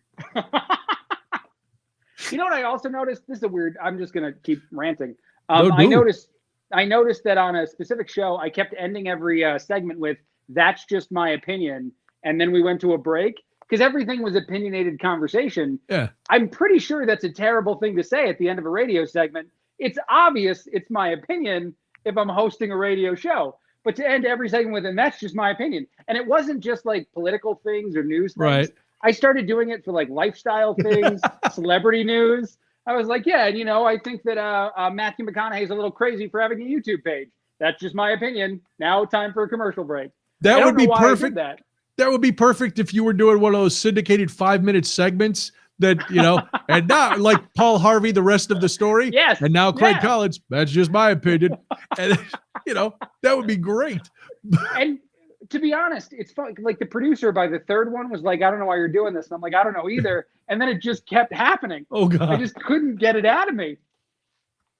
So go back and listen to a previous podcast. We all fall into those weird traps. Yes. And if you can catch it and stop it, that's good. But if not, maybe that just becomes your thing. Gary Meyer told me one time the way he trained himself out of saying like and all those little filler words that we all add to conversation so often is he forced himself to pause as opposed to continue speaking every time he wanted to say a filler word. And it's a super awkward thing to start to do when you're trying to train yourself to do it. So there's an odd period there. But I think that was me that day with it's pointed out I'm doing something and I just kept doing it. But I do need to work on that too, by the way. Pause every time you want to say a filler word. Cindy said she noticed. Obama did that. Did she? Mm-hmm. In the comments, she said she noticed. And I Mike, actually called it out on the air, on the show that I'm talking about. If Cindy listened, I said, I don't know why I keep saying this. That's just my opinion. Now it's time for some commercials. And I went to a break. And now this. Mike said it sounds like something a douche canoe might say. Yeah, see, there we go. And There there you we go. You brought it. Thank you, Bringing Mike. it home. So, well, listen, I think sometimes maybe people need to be reminded that it's your opinion. Because how many times have you gotten angry texts from, you're supposed to be unbiased as a journalist? Yes. I'm not a journalist. I'm a talk show host, and I'm giving my opinion. Yes. So, no, exactly. I think it was just in my brain that day that, like, I need to point out these are opinions for whatever reason. I don't know, but it'll be fun to listen to.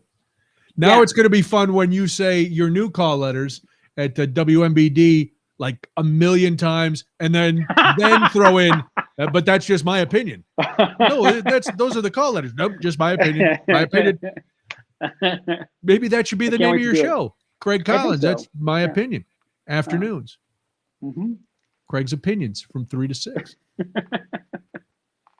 I'm down for Cody? I don't know if everybody else is. Jim Rome with his long pauses. That's producer Dan. This is Southern Grove Adventure Trail Mix. It has almonds, peanut butter cups, and cherries with cashews. Really? Ooh. Okay, hold on. I now I need to talk about something else. Cody. Wait, hold on. Wait. No, before I interrupted Brian to say the last thing I said, he was like, "Go ahead, Cody," and then we did a thing. But like 45 minutes ago, Brian was going to do something. So do that. I have no idea what you're talking about. Okay, keep going then. I don't want to. Go ahead, Craig. Cody, you have a family member that's very muscular, that hits the gym often. Can I say that on the podcast? I didn't ask for your permission, and I've already said it. My brother? I can't take it back. Yeah, he's ripped. My brother is diving into that world. He's 7 months into that world, and it's getting a bit insane. And I think he wants it to get as insane as your brother. How do you, I don't know how to deal with that. He mentioned to me, you said almonds, that they're a terrible food product, and he started to list all the reasons why it's bad to eat almonds. And I just went dead in my eyes because I couldn't listen to him tell me all the health reasons that this is a bad product anymore. Because that's not even the brother I knew a year ago. He's changing. He's becoming a human being I don't know that wants to wrestle The Rock.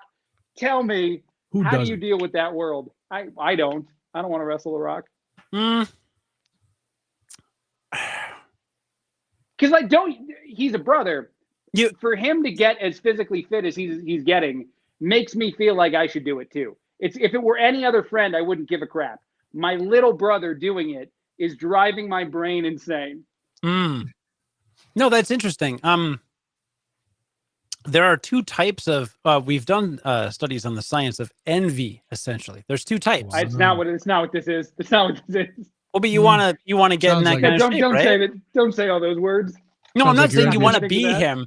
He has something. He has something that you want. He has a higher level of fitness. Do people think he's a little bit better looking than me at times? How's his beard? It's fine. It's not as good as mine. His beard grows. Take that and run with it. So what's the problem? I feel like a failure twice now on the show. I've talked about failures when I can't throw children high enough in the air. That's literally envy.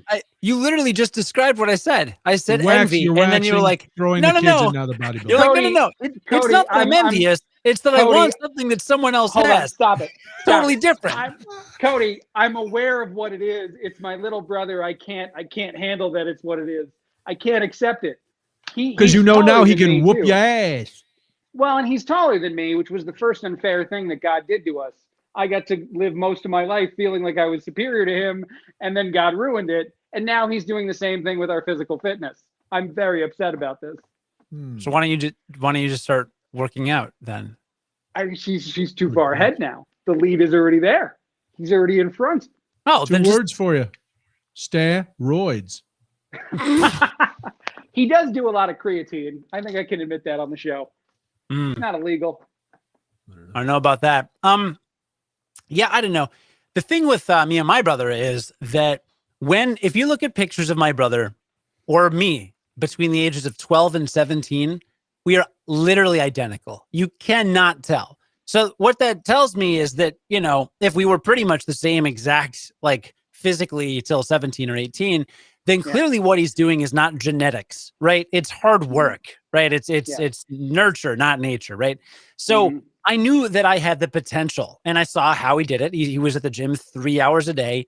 He revolved his entire world around the specific diet. He learned a lot. Like you have to think about that stuff. You have to read books. You have to read about like medical stuff. Like your brother's probably really getting to know his body and nutrition really well. Like it takes a lot of investment to do that. And I was like, I have that capacity.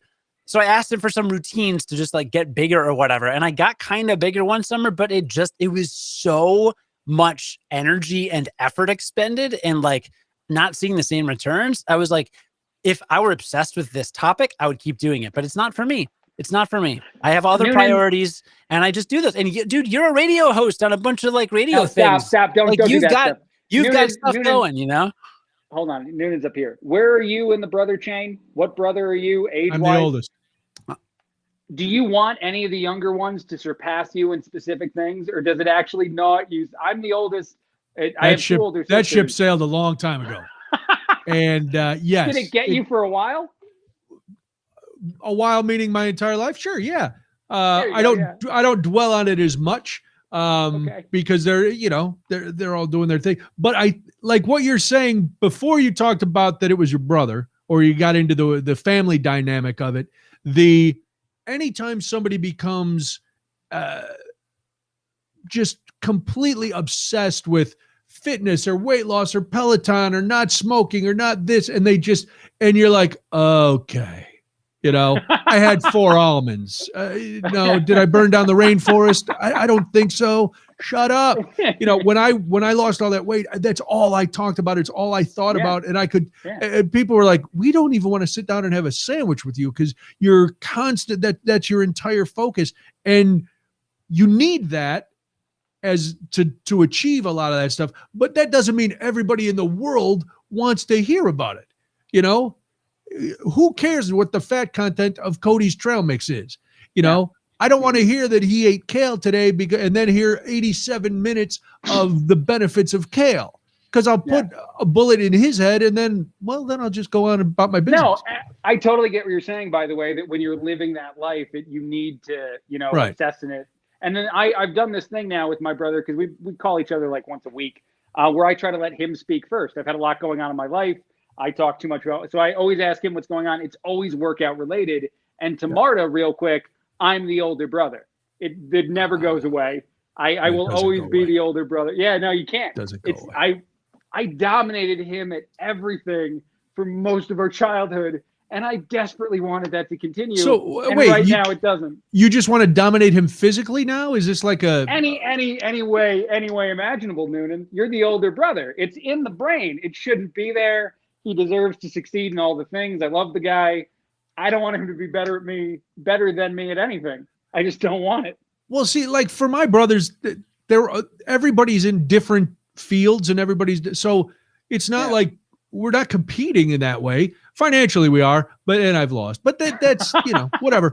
Come on, man. Come on. Like if they were talk version of this, that was real talk that they're not comics. They're not in radio. They're not, some are in really good shape. Others are, in okay shape. It doesn't, so that doesn't matter to me. We all get along. I'm very happy for all their success. So it doesn't, it gets to a point where you're like, and the physical part never did. Cause I whooped them up and down growing up. And there's a good chance I could get 2 or 3 punches in. The only 2 I'm not worried about. The middle 2, maybe. I only have the one. That's well, then you know what you do. Next time you see him at a family gathering, you treat him like a dog. You flip him on his back, you crunch down on his neck, and then you say, "Who's the pack leader? Who's the pack leader?" And then you spit in his mouth. By the way, I want to reiterate a sentiment you just gave. I want my brother to be insanely successful, ripped, all those things. I just want to be a little bit more of all of those categories than him. Just a little bit more. As Cody said, you could go to the gym and do that. I could. But you don't want to. So I don't want to. Right. The quarantine was so lovely. It was so lovely to not do any of that stuff. Oh man, I had to face down the last year of not going to the gym and stuff today. Decisions. Me too. No, yeah, because I don't have. I went to try on a sport coat to go to my niece's communion Saturday, nothing fits. I'm like, oh no, this is not good at all. Mhm. Yeah. So that's why I had one 96 calorie beer tonight during the broadcast. There you go.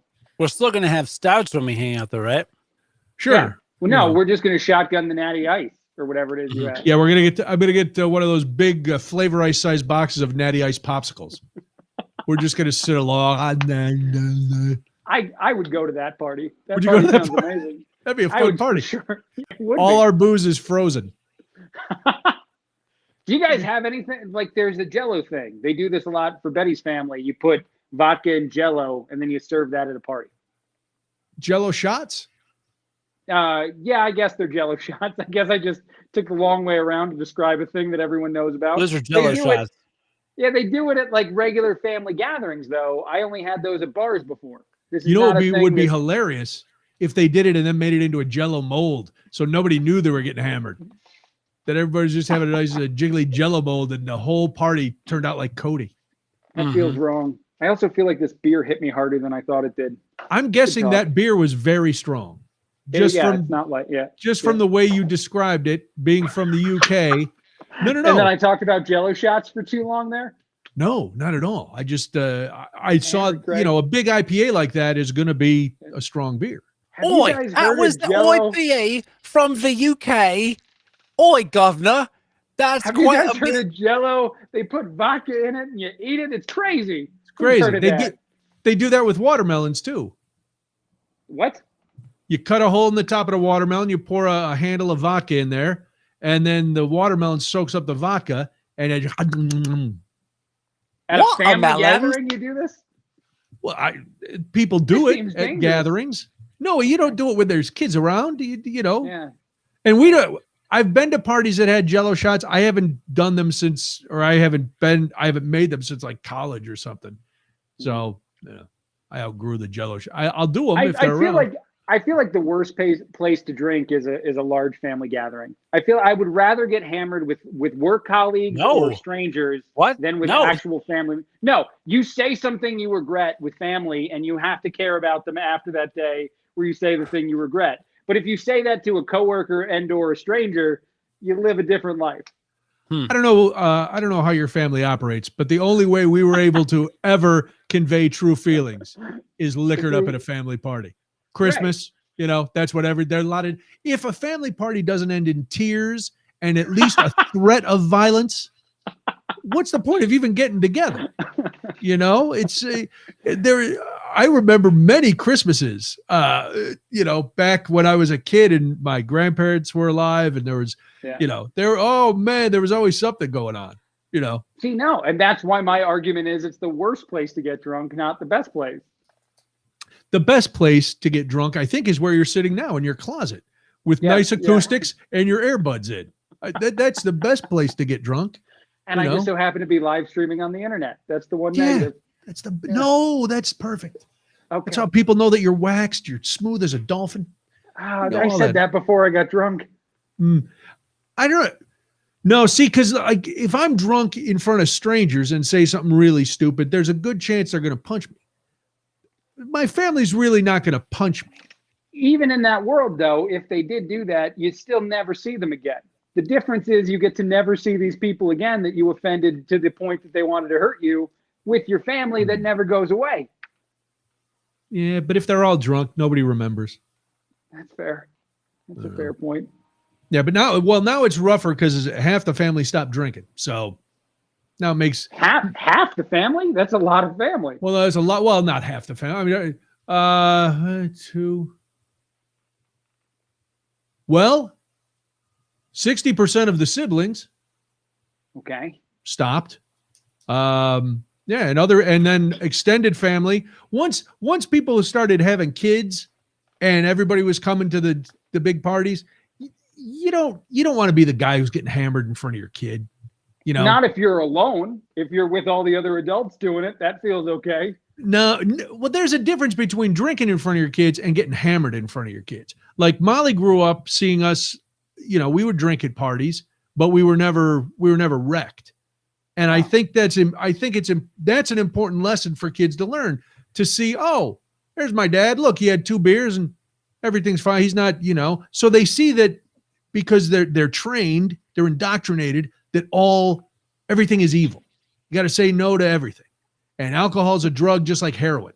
We had this conversation when Molly was a kid. She came home after one of those just say no or dare things at school. Mm-hmm. She goes, "You're doing drugs." And I'm like, "No, I'm having a Miller Lite." "No, that's a drug." No, I was like, it's a gateway.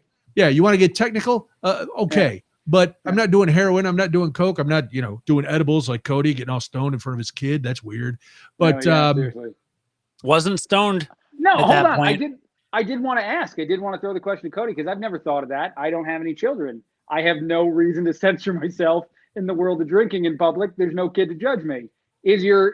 Are things like that changing for you socially, Cody? Do you think? I know we don't have the same social experience we used to have, but now that you've procreated, do you think you're going to pull back on some of those party experiences? No. No, my wife. No, my wife and I have an understanding where one of us takes the more responsible role, and the other one gets lit up. If we go to a party and she's like, "Hey, don't drink. I want to have this bottle of tequila by myself." I'll be like, "Okay, I guess I'll drive, and that's fine." And then the next time I'll do the thing. So yeah, no, we're good. As long as somebody's I do that without kids. I always encourage Betty to get hammered before I decide to, and she always says no. And then Craig plays a different role. Perfect. Well, yeah, and Cody's son is so little, he's not going to remember. I'm talking about when your kids are old enough to notice, Oh. Like once my cousins and I all started having kids and we'd get together at these big parties, we used to always get a half barrel for big family, huge family gatherings. Then it was like, we're not getting a half barrel anymore. We're not even getting quarter barrel because half the people, because they're driving, they got their kids, they're doing this, they're doing that. You change. To be honest, now that I'm an empty nester, man, forget about it. To be honest, I don't think I'm gonna drink really at all because around my kid, because I know I'm a lightweight, and I don't know, I don't recall ever being little and seeing either of my parents ever let too loose or whatever. They all just seemed always together, and maybe that was just my perception of them or whatever. Maybe in high school a couple times, maybe if we were on a bagpipe party bus, I might kind of notice they seem a little bit tipsy. But this was when I was, in high school. Other than that, I just remember them as being very stable and together and stuff. So I want to. That's an interesting pressure that I had not considered, and I don't have to deal with. That is interesting. Well, that's why I never growing up, I didn't realize my dad had stopped drinking either right when they started having kids or not, because there were only 2 times in my entire life I saw him drunk, out of control, and they stand out. And so I didn't go into it consciously thinking, oh, I got to set an example for Molly, but we did, because alcohol, and she didn't drink all through high school. She called us she was on the summer after her freshman year in college. She was on a trip in Costa Rica with this cohort she was with. She called us because she had her first drink. I'm sure you remember that story, Cody. And then, so, I mean, what was her first drink? It was some sugary mixed drink. Of course it was. Some crazy cocktail. She sent a picture, and there's all kind of stuff in it. And, yeah, but it was okay, I do think it's important for kids to see certain things. Now, if I had other habits, I would not have done those in front of her. But alcohol to me is a social, legal thing that if you choose to drink, people should know that you can drink responsibly. Mm-hmm. If you don't want to drink, that's great too. My one cousin decided she was never going to drink, or she's much younger than me, decided she was never going to drink because she had seen some of the parties when we were in college and stuff, big family party where people got wrecked. And she was like, I don't want to be like that. So it's important to see that kind of thing, And I think now that cannabis has become legal and more people are going to be doing it, I think parents need to be conscious of that too.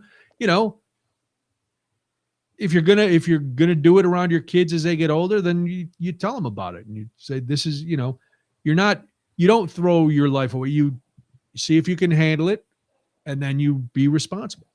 Yeah. Wait till they go to bed. I look forward to getting turned.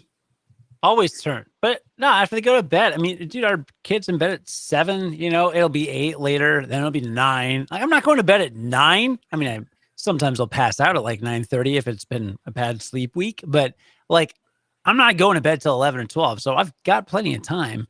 Can grab a beer right after I put them down, hit a J, toke a spliff, whatever the things are.